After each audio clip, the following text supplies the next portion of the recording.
I'm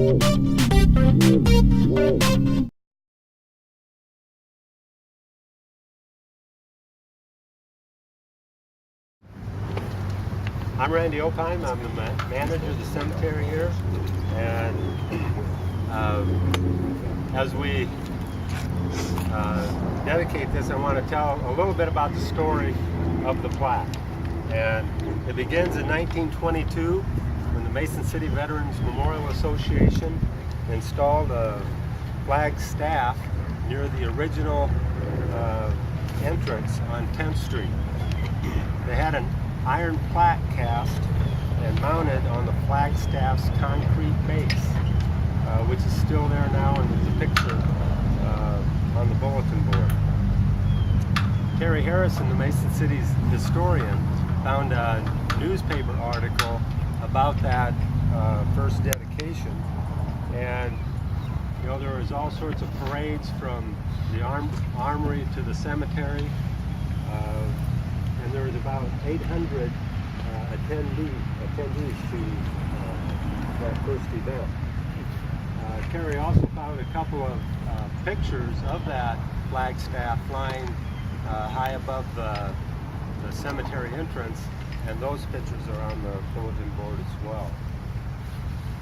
The plaque is 89 years old, and I know it's been cared for in the past, but when we started the project, it didn't look like it was cared for quite a few years. You know, and our cemetery and the board has a goal of preserving the history that is within the cemetery. And so we contacted Mary Ziska, the volunteer coordinator for the city of Mason City, and approached her with the need to refurbish the plaque and also, you know, to move it to this flagpole. And this is a more prominent place for the plaque, which we believe is the rightful thing to do. And it is also on the ground that was set aside in 1955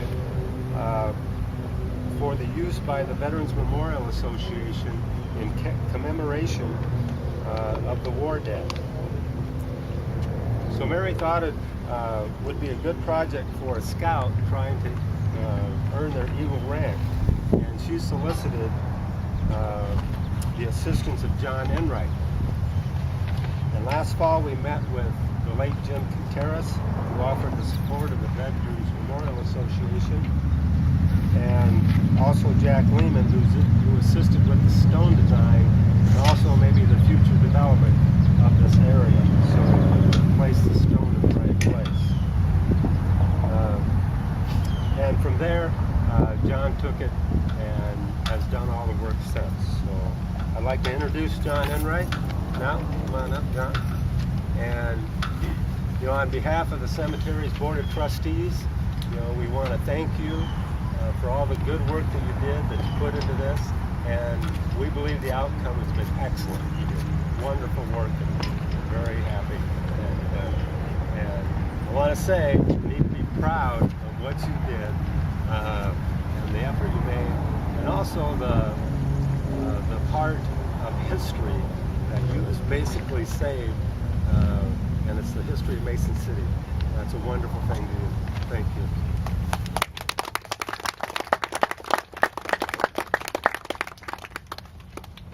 All right, good morning again. Throughout this project, it wasn't the easiest thing. It took kind of some traveling to get around, finding the right people to do everything. The reason I chose this project was, one, it seemed a lot of fun to work with Randy, and it wasn't that far from home either. And it also seemed like it needed to be done.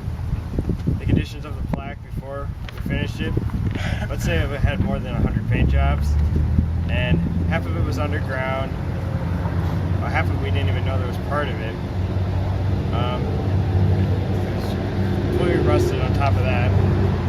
The research to this, we had to bubble blast it. They just took a bunch of little beads and threw it into a machine. A new paint job, new location. Diamond Vogel helped us with the paint job. Luke's central machine helped us with the bubble blasting. Also, the slow boat from China that took it so long to get here. It was a big part.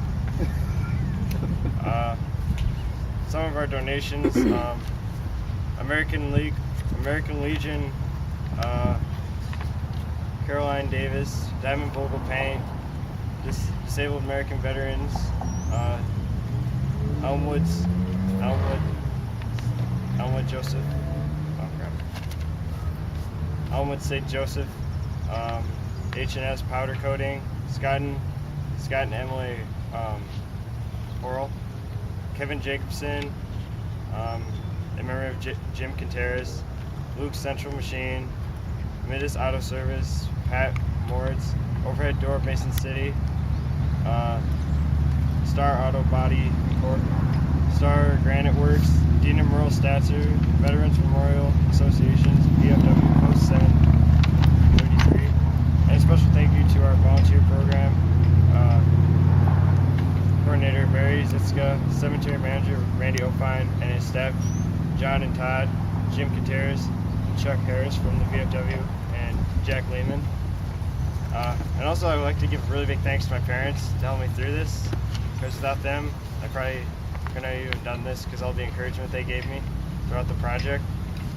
I was really happy to be involved with this because I feel really good about how this really turned out, and I want to thank you all for being here, and I really appreciate it, because this is probably one of my, well, I have no words to explain it. That's how much this means to me.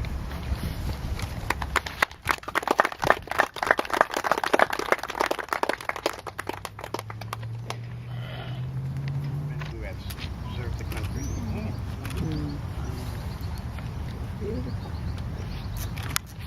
The flag that now waves at the peak of this staff has always stood and always will stand for freedom, justice, and mercy. As the first wreath is placed here on each Memorial Day, the memory of every soldier in the United States resting in Elmwood or anywhere else in the world